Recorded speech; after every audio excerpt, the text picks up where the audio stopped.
देखो, आज का हमारा टॉपिक क्या है, लास्ट टॉपिक है। ये कोलिगेटिव प्रॉपर्टी से रिलेटेड नहीं है ना, लेकिन उसमें इसका काम उसमें पड़ेगा आयनिक कंपाउंड या फिर एसोसिएशन वाले कंपाउंड के केस में। तो हमारा टॉपिक क्या है, one half factor. One half factor, okay. तो वन हाफ फैक्टर क्या होता है? देखो, हम लोग वन हाफ फैक्टर को हम लोग किससे रिप्रेजेंट करते हैं? आई से, ठीक है। और एक बात हम लोग को पता है कि कोलिगेटिव प्रॉपर्टीज क्या होता है, directly proportional to quantity of solute, okay. ये हम लोग जानते हैं। कोलिगेटिव प्रॉपर्टीज क्या होता है? सॉल्यूट के डायरेक्टली प्रोपोर्शनल होता है। क्वांटिटी से रिलेटेड ही ये वन टू फैक्टर हमारा टॉपिक है, जिसको हम लोग 2-3 वे में क्या करेंगे, कैलकुलेट करेंगे। तो पहला देखो, इन केस 2 वे होगा, मैं सॉरी 3 नहीं, एक इन केस ऑफ एसोसिएशन और एक इन केस ऑफ डिसोसिएशन। तो हम लोग एक एक करके देखेंगे। तो पहले देखते हैं in case of association, sorry dissociation. जैसे कोलिगेटिव प्रॉपर्टीज क्या है, वो हम लोग ऐसे मॉलिक्यूल के लिए यूज करते हैं, हम लोग पढ़ते आए हैं। शुगर हो गया, यूरिया हो गया, जो पानी में जाकर के डिसोसिएट नहीं हो। बट वन टॉप फैक्टर लगाएंगे कब? जब हम लोग का डिसोसिएशन होने लगे। बाकी इसका यूज कहाँ पड़ेगा, अभी डिस्कस करेंगे, ठीक है। तो देखो, मान लो हमने ये लिया NaCl। तो NaCl को जैसे ही आप H2O में डालोगे तो ये क्या होगा, Na plus and Cl minus में ब्रेक हो जाएगा, होगा। ओके। तो देखो, हमने क्या किया, क्वांटिटी के कंटेंट में देखेंगे, ठीक है। क्वांटिटी यानी number of particle, ion, molecule जो भी है। T is equal to 0 time पे NaCl कितना था, 1। क्योंकि ये स्ट्रॉन्ग आपका सॉल्ट है, ये आसानी से ब्रेक हो जाता है, कंप्लीटली ब्रेक हो जाता है। तो ये आपका NaCl क्या होगा, T is equal to 0 time पे 1 था, और ये आपका 0 हो गया, और ये आपका क्या हो गया, 0। और T इज इक्वल टू कोई भी टाइम ले लो, 5 सेकेंड, 10 सेकेंड, मतलब T is equal to T time पे ये जब टूट जा रहा है, ठीक है, ये 0 हो गया। कब? जब ये ब्रेक हो गया, NaCl ब्रेक हो गया, तब ये 0 हो गया। तो Na कितना बनेगा, 1, और Cl कितना बनेगा, 1, ठीक है। तो हमने थ्योरेटिकली इसको देखो, थ्योरेटिकली कितना डाला, क्वांटिटी की बात करेंगे, ठीक है, क्वांटिटी ऑफ सॉल्यूट। तो क्वांटिटी की बात करेंगे। थ्योरेटिकली हमने यहाँ पे 1 डाला है, ठीक है, 1 पार्टिकल हमने डाला है, और मिला कितना, ऑब्जॉर्ब्ड कितना आया, क्वांटिटी यानी नंबर ऑफ पार्टिकल यहाँ पे 2, ओके। 1 डाला और 2 हमको यहाँ पे मिल रहा है। तो आई क्या हो जाता है, आई आपका जो वन ऑफ फैक्टर, इसको हम लोग आई से रिप्रेजेंट करेंगे, वो बराबर हो जाता है ऑब्जॉर्ब Cp अपॉन थ्योरेटिकल। अब एक और फॉर्मूला है, उसको मैं डिस्कस करती हूँ। Absorb Cp upon theoretical Cp। Cp क्या है, कोलिगेटिव प्रॉपर्टीज। तो देखो यहाँ पे हमारा कितना आया, ऑब्जॉर्ब कितना आया, 2। ये क्या है हमारा, ऑब्जर्वेशन से जो मिला है, तो 2। थ्योरेटिकल कितना है, 1। तो आई कितना आ गया, 2। इसका क्या यूज है हम लोग डिस्कस करेंगे, अभी पहले इसको समझ लो, ठीक है। तो यहाँ पे आपका आई क्या आ गया, 2। अब देखो, यहाँ पे एक चीज आपको और देखना है। अगर हम लोग मोलर मास के कंटेंट में देखते हैं तो फिर क्या, अच्छा ठीक है, पहले एक टेबल देखो, एक बार इसकी स्क्रीनशॉट लो, ये ओके। मैं पहले इसी में थोड़ा इरेज करती हूँ, अभी इसको हम लोग पूरा नहीं इरेज करेंगे, ओके।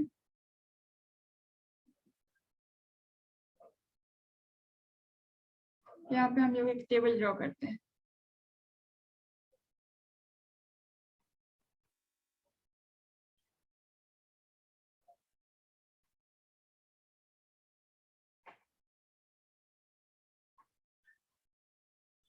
देखो, इस टेबल में आपको क्या ड्रॉ करना है, यहाँ पे लिखो डिसोसिएशन, डिसोसिएशन, ओके। और यहाँ पे क्वांटिटी ऑफ सॉल्यूट, ठीक है। और यहाँ पे आपका सीपी, कोलिगेटिव प्रॉपर्टीज। और लास्ट में हम लोग लिखेंगे सॉल्यूट मोलर मास या फिर molecular mass, okay. Solute, molar mass और मॉलिक्यूलर मास। अब देखो जरा, डिसोसिएशन के केस में हमारा यहाँ पे डिसोसिएशन हुआ ना, तो आई की वैल्यू कितना आया, मोर देन 1 हमेशा आएगा, क्योंकि हम लोग एटलीस्ट तो 1 लेंगे और 1 से जो भी डिसोसिएट हो रहा तो ज्यादा मिलेगा क्वांटिटी में। तो इन केस ऑफ डिसोसिएशन आई कितना आ रहा है, ग्रेटर देन 1, ओके। और इस केस में आपका क्वांटिटी ऑफ सॉल्यूट क्या हो रहा है, इंक्रीज हो रहा है, 1 था 2 हो रहा है, क्वांटिटी यानी नंबर, तो ये आपका इंक्रीज हो रहा है। और क्वांटिटी ऑफ सॉल्यूट इंक्रीज होने से कोलिगेटिव प्रॉपर्टीज इंक्रीज होता है, ठीक है। और आपका सॉल्यूट का जो मॉलिक्यूलर मास है वो डिक्रीज होता है। ऐसा क्यों होता है, क्योंकि कोलिगेटिव प्रॉपर्टीज और मॉलिक्यूलर मास एक दूसरे के एंटी प्रोपोर्शनल होते हैं, ठीक है। मॉलिक्यूलर मास एंटी प्रोपोर्शनल होता है कोलिगेटिव प्रॉपर्टीज के, इसलिए जिसका भी सीपी बढ़ेगा ना उसका क्या हो जाएगा, सॉल्यूट का मॉलिक्यूलर मास घटेगा। ये बात आपने ध्यान रखनी है। ये कब हो गया, इन केस ऑफ डिसोसिएशन। अब देखो, ये अगर एंटी प्रोपोर्शनल है तो हम लोग क्या मॉलिक्यूलर मास के कंटेंट में जो हमने पहले पढ़े थे एक बार, ठीक है, थोड़ा सा जब डिस्कस किया था मैंने चैप्टर के स्टार्टिंग में, हम लोग जहाँ पे फॉर्मेलिटी या नॉर्मेलिटी के जस्ट बाद, ठीक है, तो वहां पे देखो यहाँ से भी क्या हो जाएगा, i is equal to theoretical molecular mass, क्योंकि एंटी प्रोपोर्शनल है, theoretical molecular mass upon observe molecular mass. ऐसे भी हम लोग क्या निकाल सकते हैं, मॉलिक्यूलर मास। आप लोग थोड़ा रिवीजन किया करो तो पीछे की चीजें याद रहेगी, इसकी हमने यूज किया है पहले, ठीक है। तो यहाँ से हमारा ये कोलिगेटिव प्रॉपर्टीज के, इसके कोलिगेटिव प्रॉपर्टीज के एंटी प्रोपोर्शनल होने के कारण हमारा आई की वैल्यू दूसरे भी क्या हो गया, theoretical molecular mass upon observe molecular मास या फिर मोलर मास, जो भी आपको, ये आपको क्या मिल गया, दूसरा आई की वैल्यू। अब यहाँ पे देखो एक बात, ये डिसोसिएशन के केस में हुआ तो एसोसिएशन के केस में क्या हो जाएगा, इस वजह से इसको आप लोग समझ गए ना। इसको अब मैं इसको यहाँ से इरेज कर रही हूँ, इसको यहाँ से इरेज कर रही हूँ, नीचे लिख दिया यहाँ पे।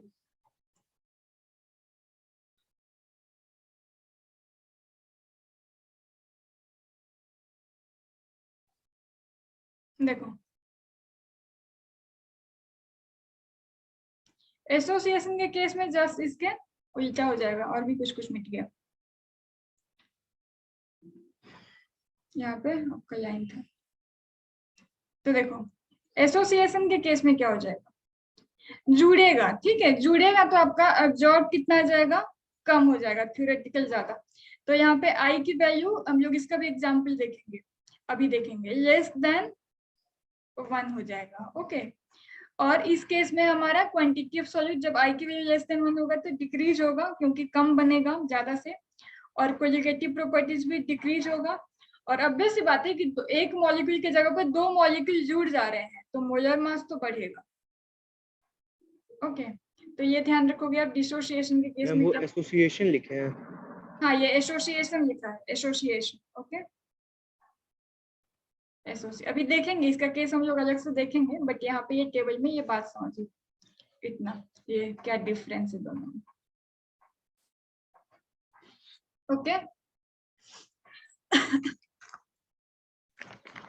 अब देखो इसका क्या काम है, अभी हम लोग एसोसिएशन का केस भी देखेंगे, बट थोड़ा सा और इसमें समझो कि इसका काम क्या है। मैं इरेज कर दूं,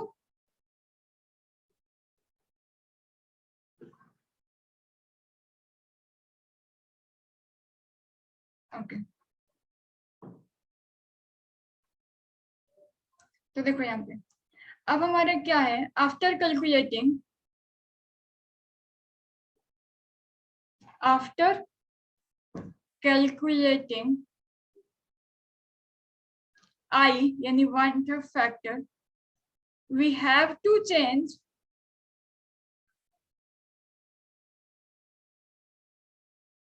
after calculating I, we have to change colligative properties. Colligative properties कैसे चेंज करना पड़ेगा? देखो, फर्स्ट कोलिगेटिव प्रॉपर्टीज हमारा क्या है? R L V P. तो आर एल वी पी किसके बराबर होता है? एक्स बी के।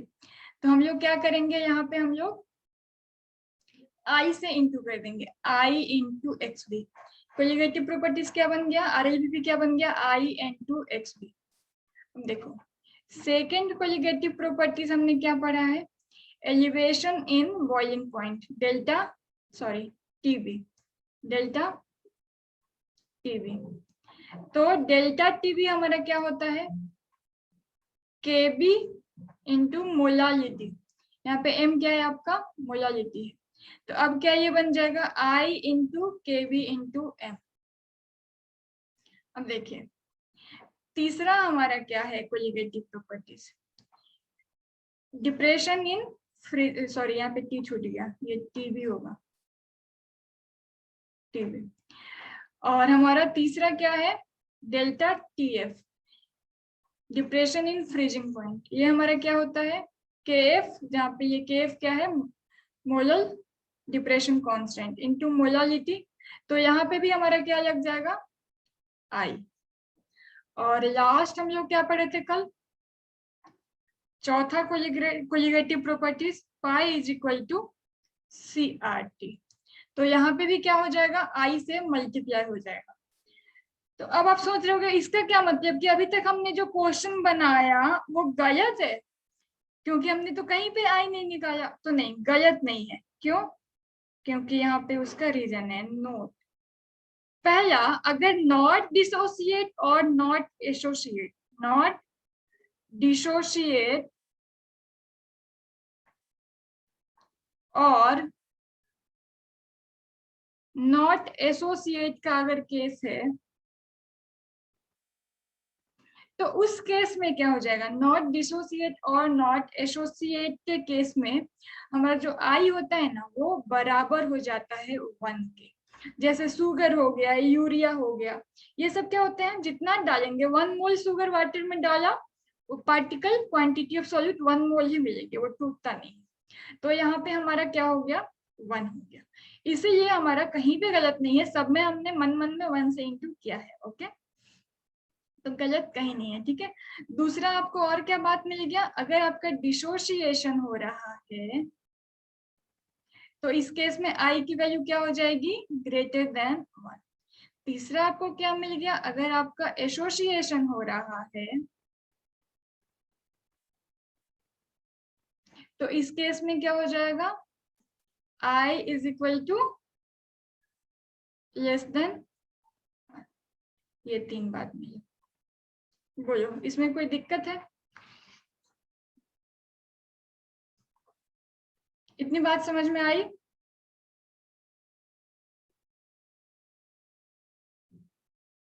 समीर, आया समझ में?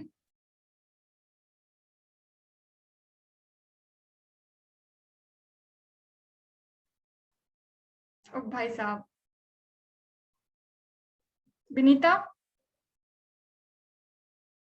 यस मैम, समझ गए। ओके, कुछ लोग मैसेज करते हैं या फिर गायब रहते हैं उधर साइड में।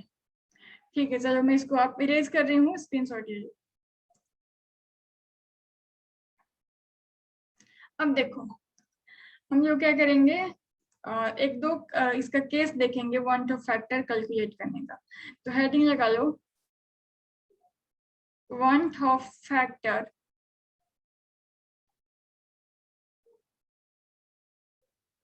आई कब? In case of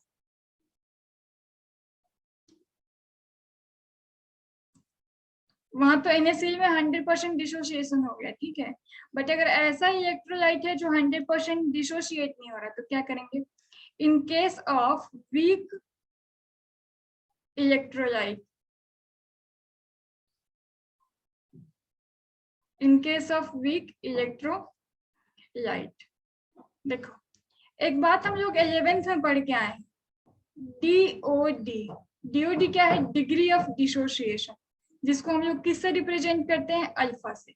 degree of dissociation और डिग्री ऑफ एसोसिएशन, इसको हम लोग किससे रिप्रेजेंट करते हैं? अल्फा से। ठीक है, किसी किसी बुक में दोनों को अल्फा से किया रहता है, किसी किसी में एसोसिएशन को बीटा से किया रहता है। तो यहाँ पे हम लोग इसको रिप्रेजेंट करेंगे अल्फा से। ये आपने एक बात क्या रखनी है, ध्यान रखनी। तो हम लोग क्या ले लेंगे? एक वीक इलेक्ट्रोलाइट का एग्जाम्पल। ओके, एक वीक इलेक्ट्रोलाइट का एग्जाम्पल ले लेंगे। तो हमारा जो CH3 COOH है, ये इथेनोइक एसिड, ये हमारा वीक इलेक्ट्रोलाइट होता है। ठीक है, ये कंप्लीटली नहीं टूटता है, जितना पार्टिकल डालेंगे सारा का सारा नहीं टूटेगा। ओके, एक ही साथ में नहीं टूटता है, जब डाइल्यूशन बढ़ाते हैं तब टूटता है, वो सब हम लोग पढ़े हैं। ठीक है, तो देखो यहाँ पे क्या हो जाएगा, जब हम लोग इसको डालेंगे तो ये किस में टूटेगा? CH3 COO minus plus H plus में। ओके, बट ये 100% डिसोसिएशन नहीं होगा, क्योंकि ये वीक इलेक्ट्रोलाइट यानी वीक एसिड है। इथेनोइक एसिड आपका एक वीक एसिड है। तो मान लो T = 0 टाइम पे इसका 100 पार्टिकल्स हमारे पास था। ठीक है, तो उस समय में ये दोनों तो 0 रहेंगे, क्योंकि कोई रिएक्शन नहीं रहा है हुआ। तो यहाँ पे अगर हम लोग T = T टाइम पे मानते हैं कि इसका 50 मॉलिक्यूल टूट गया, 50 पार्टिकल टूट गए, तो ये कितना बनेगा? 50, और ये कितना बनेगा? 50। ओके, तो ये बचा कितना आपको? 50 चला गया। तो यहाँ पे देखो, हमने अगर हम लोग DOD फाइंड करें यानी अल्फा, तो अल्फा क्या होता है? कितना ब्रेक हुआ, ब्रेक अपॉन टोटल करके हम लोग अल्फा निकालते हैं, ब्रेक अपॉन टोटल। तो ब्रेक कितना हुआ? 50, टोटल कितना था? 100। तो यहाँ पे हमारा अल्फा कितना आ गया? 0.5। ओके, अब देखो आई की वैल्यू, यहाँ पे हमारा अल्फा आ गया 0.5। आई की वैल्यू अगर हम लोग फाइंड करें तो आई कितना आ जाएगा? आई हम लोग क्या पढ़े हैं? ऑब्जॉर्ब्ड अपॉन थ्योरेटिकल। तो ऑब्जॉर्ब कितना है? 50 यहाँ बचा है, 50 यहाँ बचा है, 50 यहाँ बचा, यानी हमारा बचा कितना है? 150। डाला कितना था? पार्टिकल हमारे पास अभी 150 है, डाला कितना था? 100। तो ये कितना आ गया? 1.5। ओके, तो यहाँ से हम लोग अब एक रिलेशन फाइंड करेंगे। पहले बोलो, इसमें किसी को कोई दिक्कत? जनरल मतलब जनरल रिलेशन फाइंड करेंगे हम लोग अल्फा निकालने का। ये अल्फा फाइंड करने का जनरल रिलेशन हम लोग निकालेंगे। ठीक है, वन ऑफ फैक्टर ऑफ और अल्फा में रिलेशन फाइंड करेंगे, या तो आप कह सकते हैं। बोलो, इतना बात समझ में आई? लेकिन जो मैंने अभी समझाया। Yes ma'am. ओके, स्क्रीनशॉट ले लो।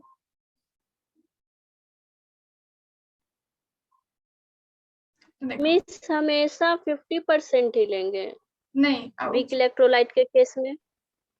5% भी हो सकता है, 10% भी हो सकता है, आप जितना मानोगे उतना उसके हिसाब से होगा, या फिर क्वेश्चन में जो दिया है उसके हिसाब से। वीक के केस में 5% भी होता है, ऐसा नहीं कि हमेशा 50% लेंगे, वो हमने माना है। ठीक है, माना है। अल्फा मानेंगे अब हम लोग, या कुछ भी और मानेंगे। देखो जैसे हमारे पास मान लो हम लोग इसका जनरल फॉर्मूला निकालेंगे, रिलेशन फाइंड करना है आई और अल्फा के बीच में। जनरल फॉर्मूला हम लोग इसके लिए क्या लेंगे? देखो मान लो हमने सॉल्यूट ये आपका ये AN। ओके, AN, और ये AN क्या है? एक वीक इलेक्ट्रोलाइट। अब ये जब AN आपका क्या हो रहा है,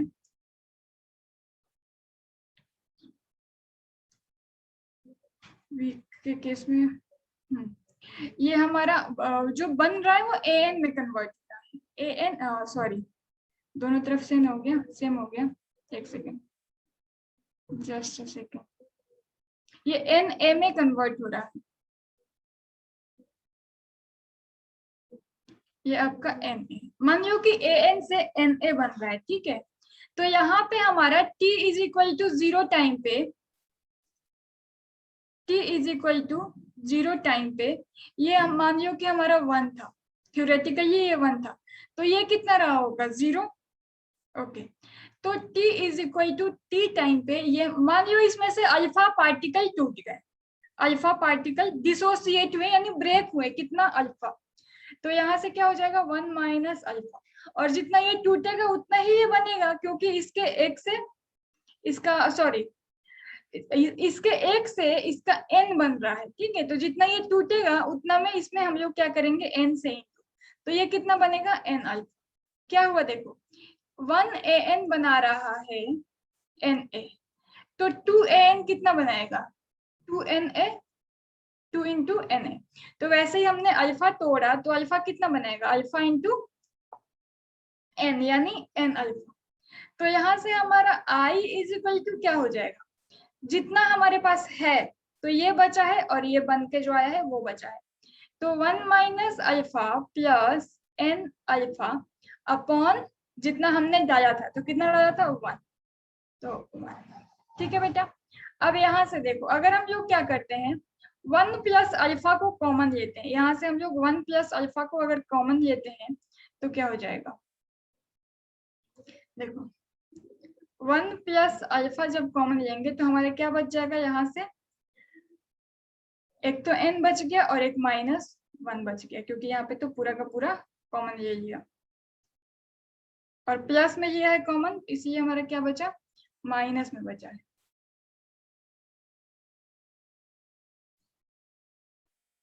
अपॉन 1, ओके।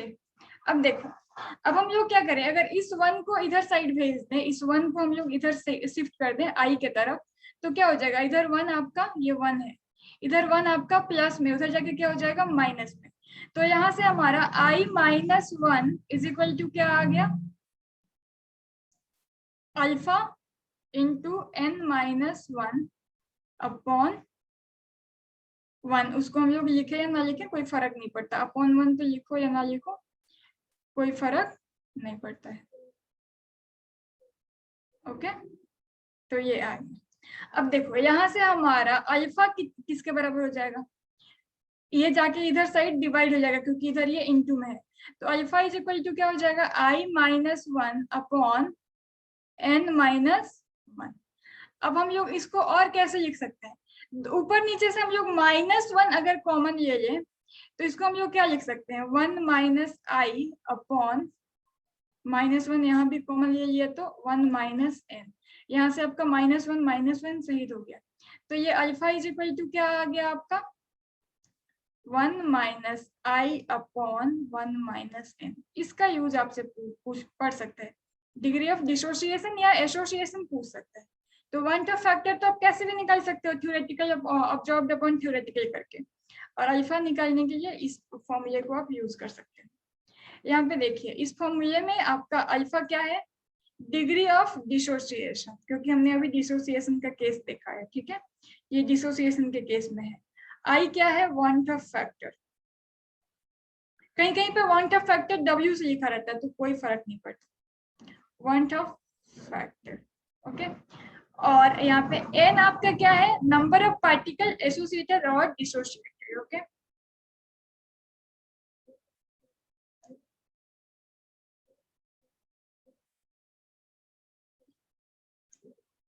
और डिसोसिएशन, तो ये आपका हो गया want of factor in case of weak electrolyte. अब हम लोग इसका एक और केस देखेंगे, बोलो इसमें किसी को कोई डाउट है?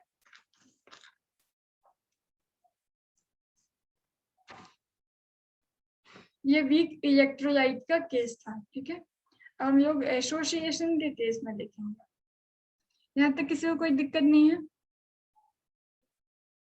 ओके, अब हमारा मीटिंग 1 मिनट में एंड होने वाला है, तो अभी जैसे मैं लिखना शुरू करूंगी एंड हो जाएगा, इससे बेटर है मैं खुद ही एंड करके रीस्टार्ट करती हूँ, फिर हम लोग इसका दूसरा केस देखते हैं, ओके।